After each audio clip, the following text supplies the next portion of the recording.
Since Star Wars has wars in its title, the story always has to involve one group of people fighting another. Today I'm going to cover all of the essential factions of the Star Wars universe. Not every faction, just a quick rundown of the history of the most important ones from the films and streaming series. But hopefully you'll still learn something new about each group, even if you're a veteran Star Wars fan. We've got to start with the two factions who aren't necessarily governments, but have absolutely shaped galactic history for tens of thousands of years. I was once a Jedi Knight, the same as your father. The Jedi Order was created about 25,000 years before the time of the Skywalkers. On a planet called Octo, Force-sensitive beings gathered to construct the first Jedi Temple, and they devoted themselves to becoming guardians of peace and justice throughout the galaxy. They sought balance within the Force, choosing to follow the light side, living selflessly and helping those in need. The Jedi allied themselves with the Galactic Republic, which was founded around the same time as their order. Although they were not part of the government, they worked to help its officials and citizens maintain peace, but would happily assist non-member worlds as well. Over the course of thousands of years, they became more and more intertwined with the Republic, moving their primary temple to the galactic capital of Coruscant. They turned inward and began to act on the orders of the Galactic Senate rather than following the Force. Their slow decline allowed for their near destruction at the hands of their enemies, the Sith, during the Clone Wars. But some survivors kept the light alive, many of them learning to be better Jedi on their own during the reign of the Empire. For decades, the Jedi Order struggled to recover, but after the destruction of the Sith at the Battle of Exegol, a new Jedi Order was ready to rise. Once more, the Sith will rule the galaxy.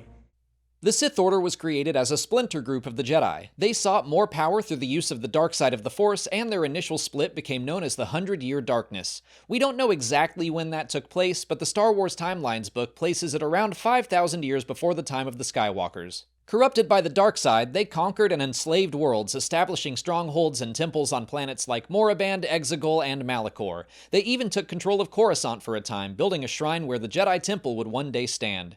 After about 4,000 years of war, the Sith were finally defeated and thought to be extinct. But one sole survivor named Darth Bane started the rule of two and took on a single apprentice. The Sith continued on in secret, building up political power until the Sith Lord Darth Sidious legally took control of the Galactic Senate and used his power to destroy the Jedi Order. He reigned as Emperor for nearly 2 decades until he was killed by his apprentice Darth Vader, but his spirit fled to Exegol, where once again the Sith survived in secret. Sidious built up his forces for 30 years and died during his final attempt to retake control of the galaxy, defeated by his granddaughter Rey, who became the first in a new line of Jedi. The Sith were responsible for the fall of the Old Republic, reformation into the Galactic Republic, transition into the Galactic Empire, and rise of the First Order, all in about 1,000 years' time. They arguably affected the power shifts of the galaxy more than any other group in galactic history. For over 1,000 generations, the Jedi Knights were the guardians of peace and justice in the Old Republic. The Old Republic was of course not called the Old Republic when it was first founded 20 to 25,000 years before the time of the Skywalkers. It was originally an alliance between 22 planets including Coruscant, Alderaan, Corellia, and Chandrila. Over time, its influence spread and more worlds joined the Republic. But for millennia, they were plagued by war, largely in the form of attacks from the Sith Order, who even briefly managed to conquer the galactic capital, Coruscant. Aided by the Jedi Order, the Republic defeated the Sith and thought them to be extinct. In the aftermath of the 4,000-year war, the Republic reformed itself into a new era of peace, and the government that existed before came to be known as the Old Republic. We must keep our faith in the Republic.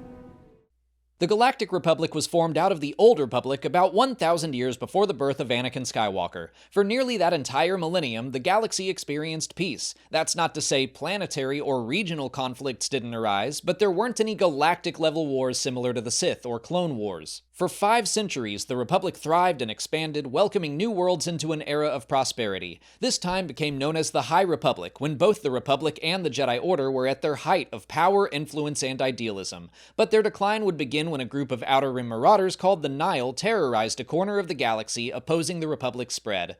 The Jedi enacted what they called the Guardian Protocols, a set of rules that pushed them into becoming more like soldiers. Although the Nihil were defeated, the Jedi were fundamentally changed, and the Republic became more corrupt. The Sith Lord Darth Sidious took advantage of that corruption, manipulating several crises, culminating in the Clone Wars and causing his rise to become Supreme Chancellor. When his power was solidified, he wiped out the Jedi, ended the Clone Wars, and changed the Galactic Republic into the Galactic Empire, a decision that was met with thunderous applause. Their banking clan will sign your treaty. The The Confederacy of Independent Systems was made up of thousands of planets that seceded from the Galactic Republic. After generations of corruption seeping into Republic senators, many planets began to feel misrepresented by their governmental leadership. The Galactic Senate gave preference to rich core worlds over the struggling Outer Rim, who gave taxes and support to a Republic that offered little in return. A Jedi Master named Dooku was sympathetic to their plight and felt the Jedi Order had also fallen prey to corruption and apathy. He left the Jedi and returned to his homeworld of Sereno to lead a secessionist movement. He also became the secret Sith apprentice to Darth Sidious, and together they orchestrated a galactic conflict between the Republic, the disgruntled systems, and several megacorporations. Although many of the planetary members of the Confederacy had pure motives for seceding, their movement was overrun by the Sith, the megacorporations, and their lust for credits and power. When Separatist leadership was wiped out and the Clone Wars came to an end, the Empire reabsorbed many planets that had seceded and reconquered any that initially refused. The Imperial Senate will not sit still for this. The Galactic Empire was an oppressive regime that ruled the galaxy with an iron fist under Emperor Palpatine. In private, his true identity of Darth Sidious thrived thanks to the fear and unrest his reign spread throughout his citizens. While an Imperial Senate still existed, it was little more than an illusion of supposed democracy which Palpatine allowed until his true might could be unleashed. In secret, Imperial engineers constructed the Death Star, a superweapon that could destroy entire planets. When it was completed, the beloved but rebellious planet Alderaan was destroyed as an example to the galaxy. The Empire believed fear of destruction would keep their citizens in line forever, but when freedom fighters destroyed the Death Star, support for the rebellion surged. When the Emperor went to oversee the construction of a second Death Star, it was also destroyed, and apparently Palpatine along with it. For the following year, Imperial leadership floundered and competed with one another. Governor Adelhard took control of his sector, rivaling the power of the Fleet Admiral Gallius Rax, who was charged with overseeing the Emperor's contingency plan, Operation Cinder. The Imperial fleet was sent to attack both loyal and rebellious worlds alike, causing natural disasters and killing thousands. The Year of Terror would culminate at the Battle of Jakku, where the Galactic Empire was finally defeated and its leadership surrendered. You know of the rebellion against the Empire?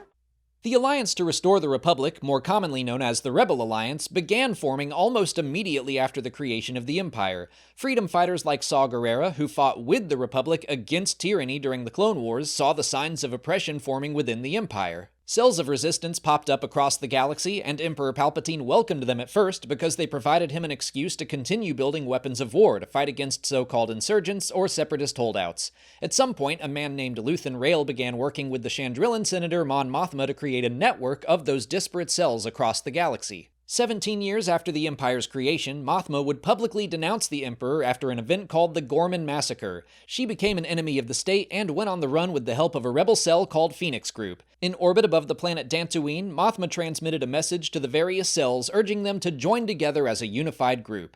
This was the official start of the Rebel Alliance, but their first act of open war wouldn't come for 2 more years. At the Battle of Scarif, a strike team called Rogue One stole the plans for the Death Star and transmitted them to the Rebel fleet, allowing them to destroy the superweapon, rallying even more systems to their cause. They fought the Empire for 4 more years, destroying another Death Star and the Emperor in one fell swoop. At that time, the Rebel Alliance officially reorganized into the New Republic. And you protected the New Republic by ignoring direct orders.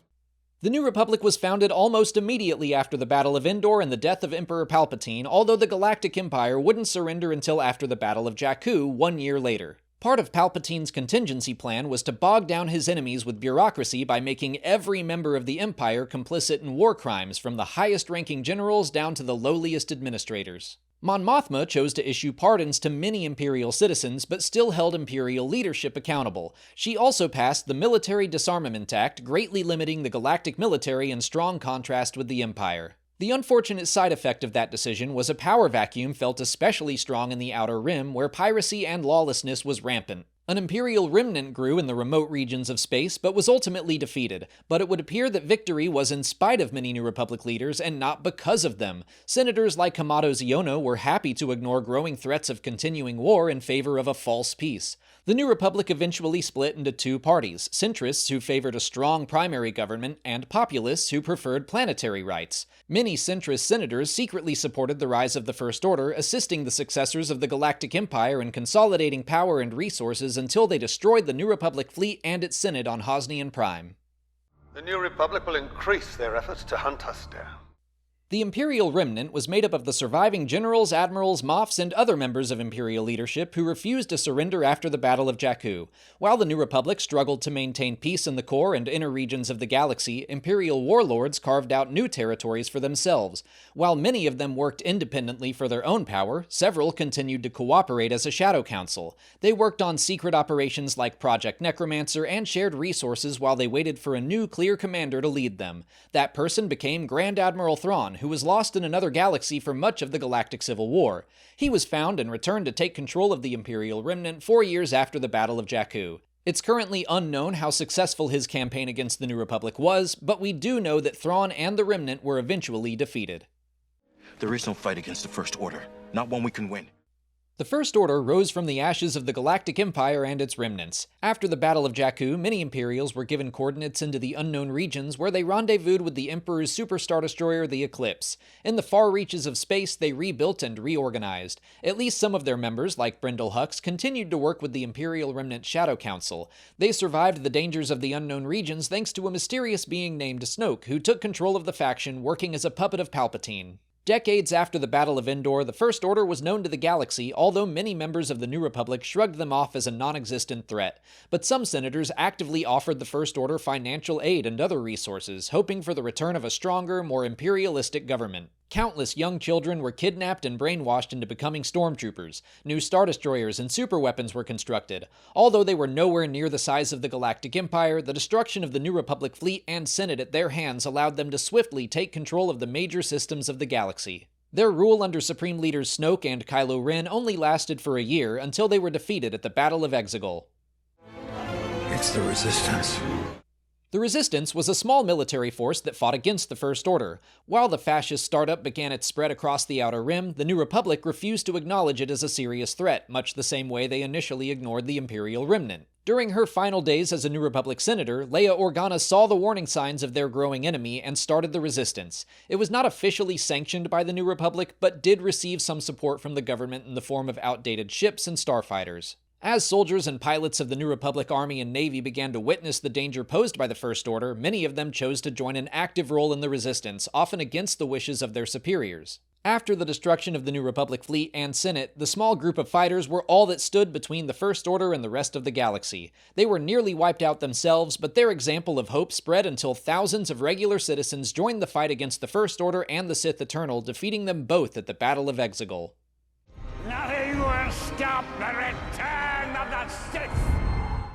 The Sith Eternal never became a galactic power, but was still notable in galactic history as the culmination of the Sith Order and the Galactic Empire. When Darth Sidious proclaimed himself Emperor of the Galaxy, he also began work on several contingencies to secure his power for all eternity. On the Sith world Exegol, he began construction of a fleet of planet-killing Star Destroyers, which he referred to as the Final Order. He also worked to achieve immortality through scientific manipulation of the Force, first on the planet Wayland and second on Exegol, but his experiments never yielded the proper results. Sith Eternal stormtroopers, pilots, crews, and other personnel were all born and raised by Palpatine's most loyal servants hidden away on the Sith stronghold.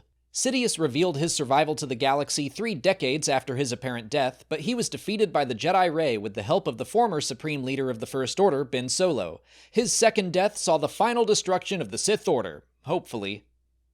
As of right now, those are the essential, most significant powers in the Star Wars galaxy throughout tens of thousands of years of history. It's unclear who will rule the galaxy after the destruction of the New Republic, First Order, and Sith Eternal. We know a new Jedi Order will rise, but it remains to be seen what kind of government will take shape. Maybe a newer Republic. We'll have to wait and see. Until we find out, please like this video, subscribe to the channel, follow us on our socials, and consider checking out our Patreon page. As always, thanks for watching, and may the Force be with you.